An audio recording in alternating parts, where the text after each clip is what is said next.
Alors, France Télécom Marine est une filiale à 100% du groupe France Télécom Orange, avec comme mission d'opérer 6 navires cabillés, 4 navires de maintenance, 2 navires de pause et bien entendu de faire toutes les opérations de pause et de réparation possibles pour le groupe France Télécom Orange. Alors le René Descartes est le navire amiral de notre flotte, c'est le navire de pause qui permet de poser par exemple un transatlantique d'une seule fois. Alors dépendant très largement de la taille du câble, donc on peut emporter jusqu'à 5000 km d'un câble dit grand fond, donc de petite taille, et puis ensuite d'un câble double armure très épais. Bien, notre dernière expérience en Asie était uniquement 2000 km. Donc la machine que nous avons en contrebas derrière nous est une charrue. Alors cette machine nous sert à enfouir le câble téléphonique sur le plateau continental, ceci à partir de sondes de 15 mètres jusqu'à des sondes de 1000 à 1500 mètres. 1500 mètres, on ne fait plus guère maintenant, il fut un certain temps.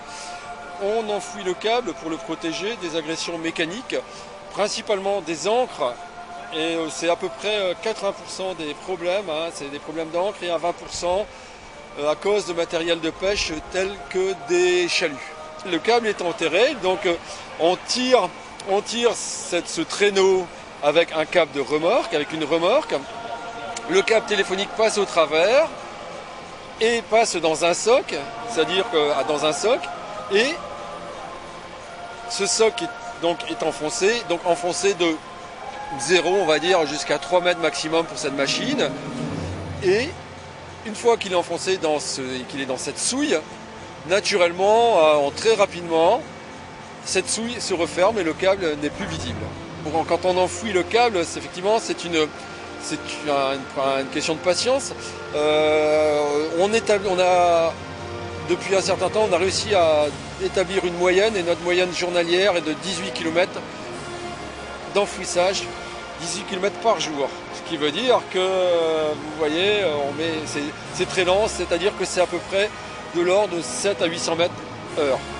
La réparation se fait à bord. Le principe, c'est qu'on croche le câble au fond. Si on ne peut pas le relever en double, on le coupe, on relève un côté, on met un côté sur bouée, on va relever l'autre côté.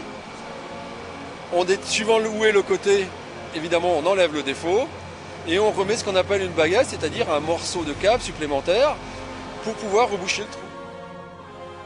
Concrètement, il faut d'abord repérer l'endroit où le câble a été coupé ou abîmé. Donc ceci, on le fait en général avec notre robot si le défaut est à moins de 2500 mètres de fond.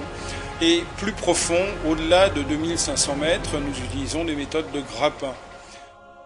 Ce matériel-là, c'est un ROV, c'est un engin philo-guidé, télécommandé depuis la surface, qui a donc des chenilles, qui a des propulseurs. Des propulseurs sont depuis moins que des hélices, donc des hélices pour le faire avancer et aussi des hélices pour le plaquer au sol. Ce matériel-là, il a plusieurs fonctions. On l'utilise pour repérer un câble, pour couper le câble si besoin pendant les réparations et pour enfouir le câble également. Alors, on enfouit le câble soit suite à une pause dans des parties où la charrue n'a pas pu aller, ou soit après une réparation pour réenfouir la partie qui a été désensouillée lors de la réparation.